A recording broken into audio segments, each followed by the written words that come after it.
Sometimes even the best person in the world breaks. Like a dam, especially one that's been building for so long, all that damage, all that wear and tear. When it finally breaks, everyone is in danger.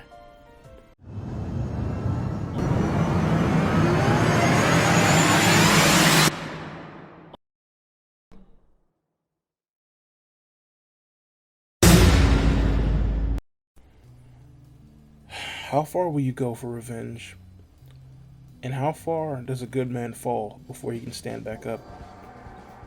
Hey guys, welcome back to the Inner Recess in my mind. Today we're going to be talking about my favorite secondary rider in the Reiwa era, Kamen Rider Tycoon, aka Sakurai Keiwa, and his final form, Bujin Sword. Now, spoiler warnings, this takes place during Kamen Rider Geats' penultimate story arc, where a lot of stuff happens. I'm going to talk about how we got to this figure and how everything just went dark. So, in order to actually understand the spoiler that I'm about to say, we're going to have to talk about a couple key features and a couple key stories beats. However, I'm not going to go into full detail until after I get another figure, but we're just going to focus on the Tycoon part. Just know that at this point, Ukiyo Ace is a god, and Kamen Rider Buffa is on a redemption arc. The other characters we're going to talk about that are important to this is the former Kamen Rider Neji Sparrow, aka Daiji, who was a contestant in the secondary story arc as well as the last story arc. Cool? Cool. So, Ukiyo Ace has reset the world back to normal, except this time everybody has their memories of the DGP. Only people available to actually fight the upcoming crisis is Ace himself, Kamen Rider Buffa, and Tycoon.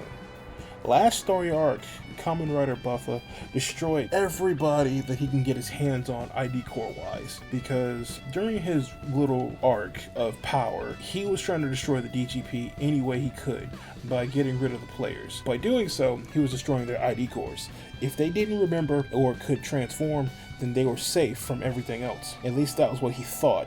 And because of this, Kamen Rider Nago and Keiwa's older sister Sara, they were also unfortunately kicked out of the game because he destroyed their ID cores. There's another reason why Keiwa's sister was also involved, but I'd rather not talk about that right now. It's already kind of weird. So, where should I begin? Oh, yeah, right.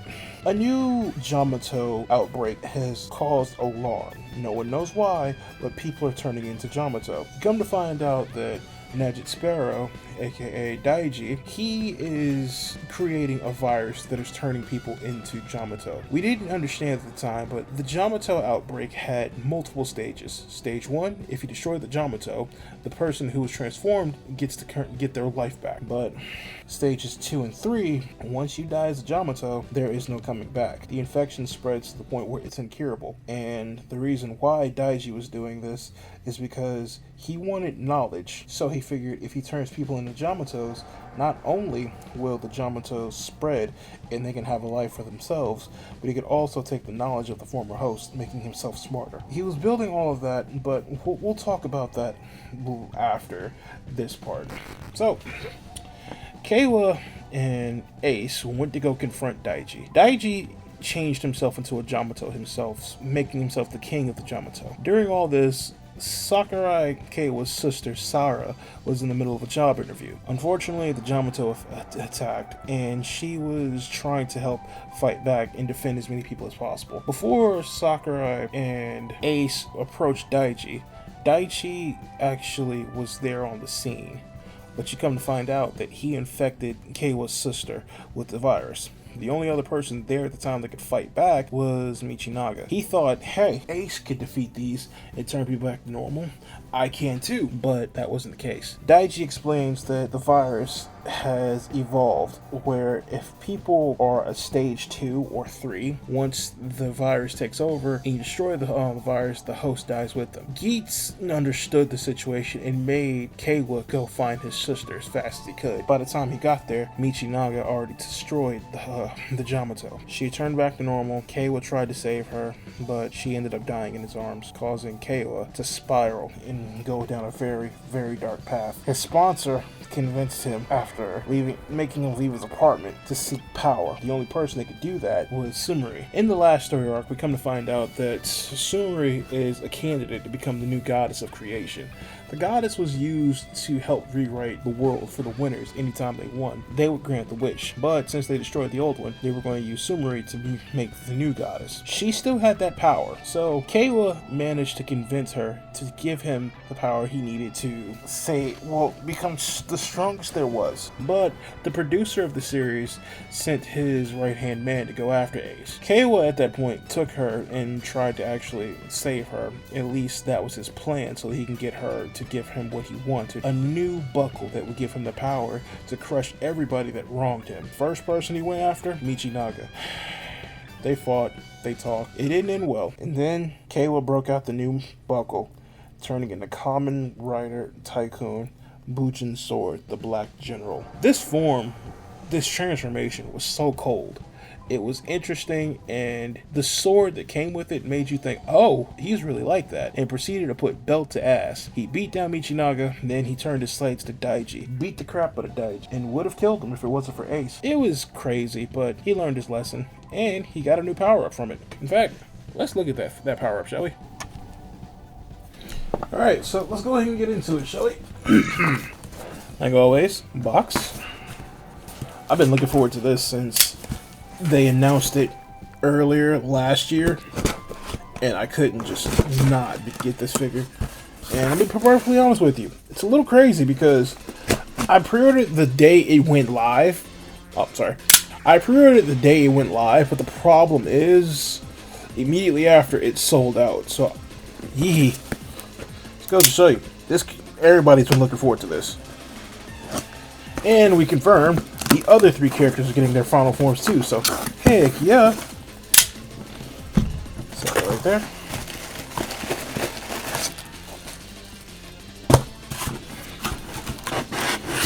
Immortal Words of Thanos. This puts a smile on my face. Alright.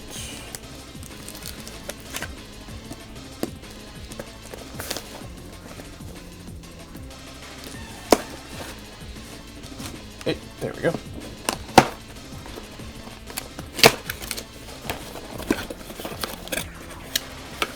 I present to you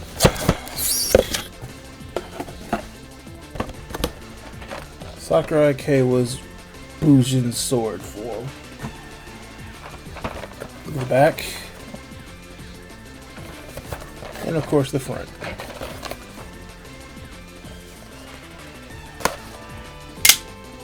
Done with you for today.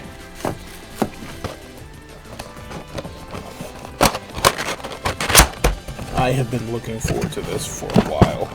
And of course the instructions on the side for what to do. So the faceplate can come off. Don't know why I would want that to come off, but okay. Alright. And the figure itself, got a little bit of heft to it. Got a little bit of heft to it. It has two faceplates. Okay. Alright. Let's get the figure out itself.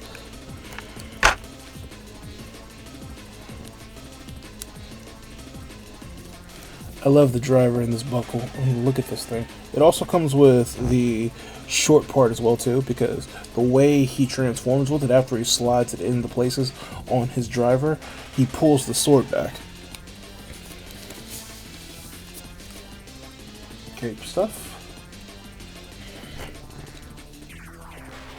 Cape feels like the same material that we got for Tyrant Dragon sword, well, his cape, aka the Swordsman of Darkness, Kamen Rider. I don't know why, for some reason Caliber's name was escaping me, but yeah. Alright, take that off. We also have his hands and his interchangeable faceplate. I think this was for the lighting itself. Alright. I'm going to keep that in the box. And the katana is in here with the sheath version. Nice. Ooh, the shoulder. Ah, so the kunai that goes on the gears for the legs. Okay. I'm going to have to do a lot of assembling for this one, I see. But first things first. Gotta get the usual parts off. A part of me wants to just not take them apart because I want to just like look at them for a sec. But, eh. Okay, so this part can actually come off. If you look real close, you can see like the blade cover his ID core. The blade actually does like a different design for the ID core. I've noticed for like certain characters when they have like powerful forms, the ID core cover looks a little different. But yeah, let's get a close up at the driver. It's the same basic driver as the regular Desire driver you saw on Kamen Rider Geats as well as Kamen Rider Buffa. And just to show you, okay, so the blade is a double type of stick in. You know what, we're just gonna keep that in there for now. I'm not gonna pull that out. Alright. This figure's kinda heavy a little bit. There's like more material on it than I expected it to. Which isn't a bad thing. There's an opening right here for the back.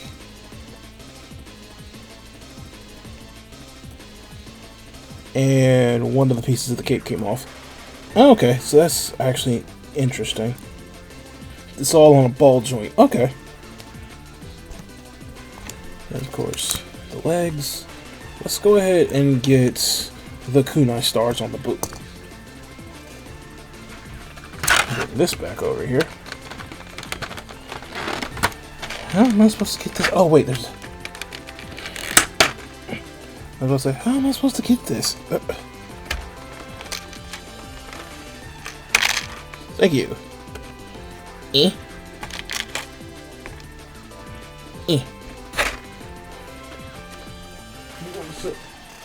Those back there. And you're going to watch me put this thing together. It's really not that difficult, but...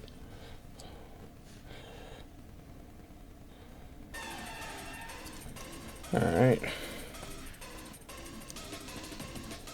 Now, I'm going to let you guys know, I have no problem when it comes to repaints or reusing old materials, especially if you know what you're doing with it. So, by all means, recycle, reuse all the parts you want. I don't care. As long as it looks good, I am easy. But to be fair, it don't take much to make me happy.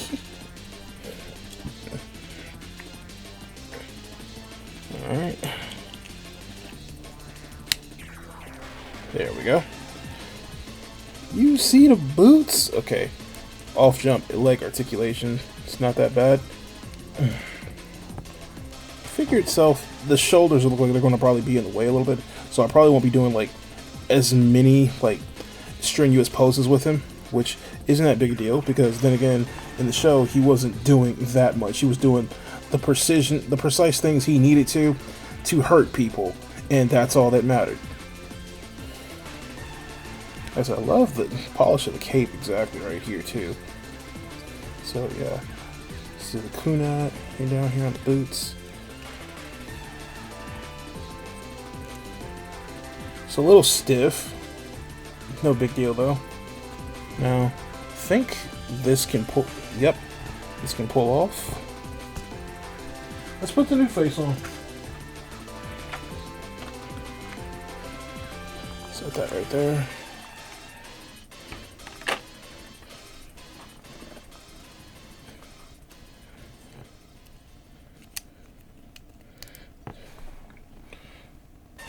Ooh, the light piping for it looks great, actually.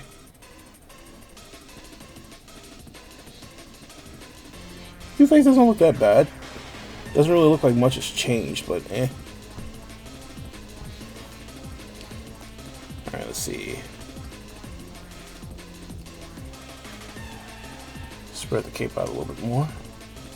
At least spread this part out a little bit more. So far, it's not a bad figure. But I need to play around with his katana. Now, which hand is going to be the one that actually holds? the scabbard in hand. Yeah, this is what the sword looks like when it's a scabbard, well, it's sheathed anyway. Question: does it pop open a little bit to do the whole reflection thing? You know what? I'm kind of afraid to actually. You know what? No. Just in case, because I don't want to break it.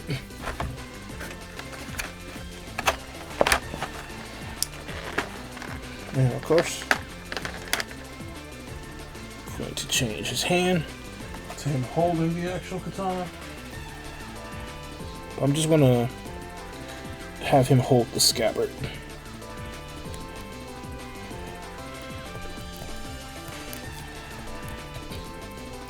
Because it looks more menacing when he's walking around holding it like this. Don't get me wrong, him holding the sword itself is deadly, but gives me a Devil May Cry type vibe, especially how Virgil carries his katana.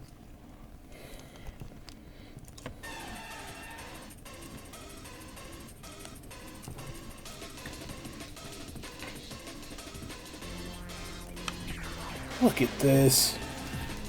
Look at this.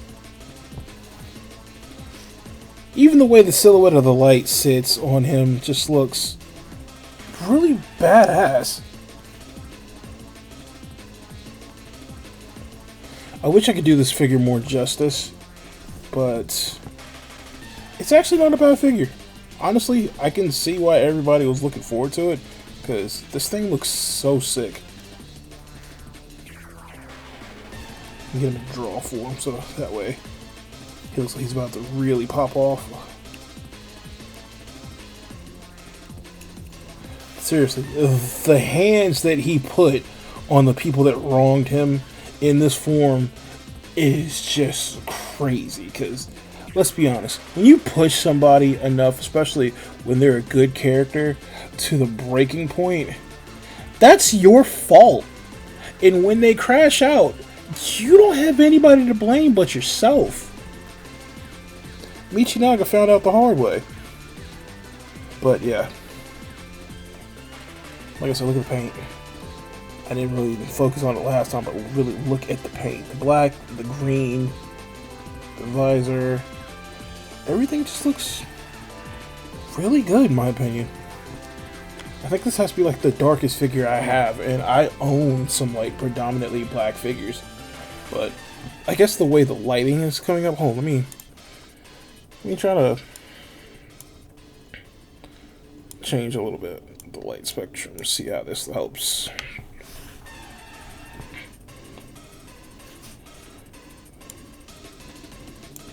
Brighten them up a little bit.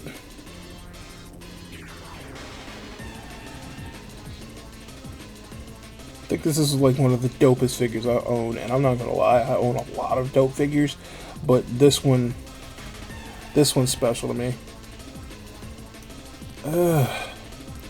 I think this is like the only Final Form character I own, because I had another one, but I was planning on, I didn't know what I was going to really do with it, so I ended up getting into it. A friend of mine, you probably, like I said, you probably may see it in the future in his channel.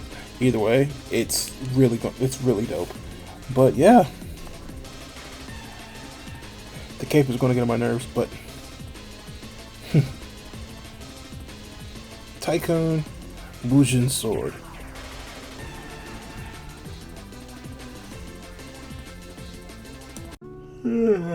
Oh, forgive me. After I did all the editing, I thought I'd just come and relax. Didn't realize I kind of drifted. But if you're new here, why don't you subscribe? I have a lot of new content coming down the road.